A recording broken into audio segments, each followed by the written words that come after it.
So let's look a little bit more closely at My Father Thought It Bloody Queer. So if we look first at the narrator, the eye of the poem, and we see what we learn about him. Well, he has this ear pierced, and as I've said, it's kind of this assertion of his individuality. Half hidden by a mop of hair suggests that he's obviously trying to follow a fashion, and this hairstyle, you can imagine this kind of rather floppy hair of a young man. And both the hair and the earring obviously are going to annoy the old man, the father, who sounds quite traditional.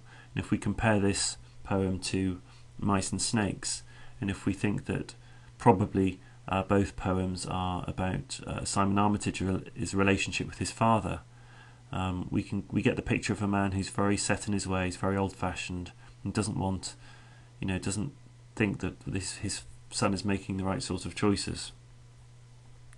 And then if we look at the second stanza, looking at the narrator, and even then I hadn't the nerve to numb the lobe with ice, then drive the needle through the skin, then wear a safety pin. That would have been the kind of punk look. So, the narrator growing up at the time of punk in the late 70s and early 80s, that Armitage didn't really, he wanted to rebel, but he couldn't even really do it properly. And the floppy hair suggests maybe a slightly more effeminate look than the punks.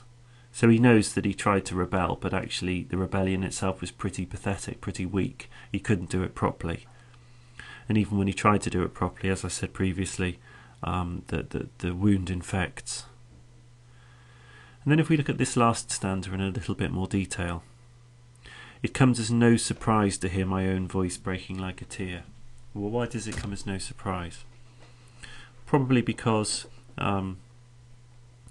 he's not surprised at how much he's been affected by his father as he grew up. His father clearly had such a profound influence on him, not necessarily positively, that he's not surprised that he hears his father's voice coming through. That his father is kind of always there, and it's almost as if the father is speaking through the narrator, speaking through Armitage the poet.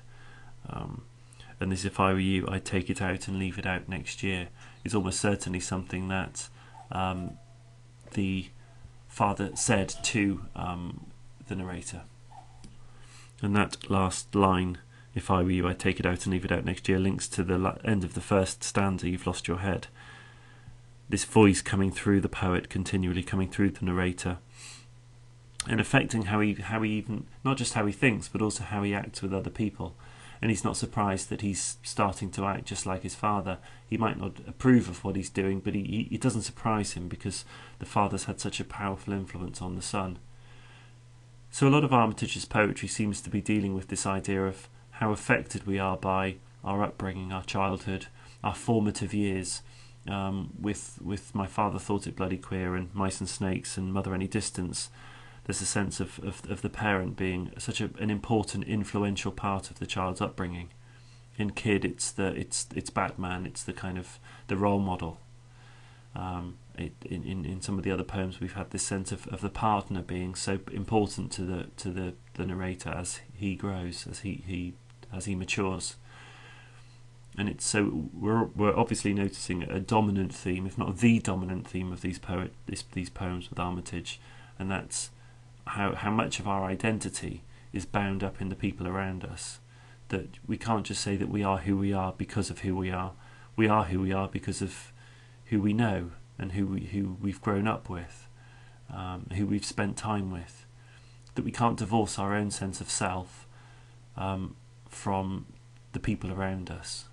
So when you're looking at these poems, and when you're analysing these, particularly these more autobiographical poems, these poems which are very much told by a narrator, do really strongly, interrogate the other people that come through these poems, because it's such an important theme that I'd be pretty amazed if something like this didn't come up in an exam.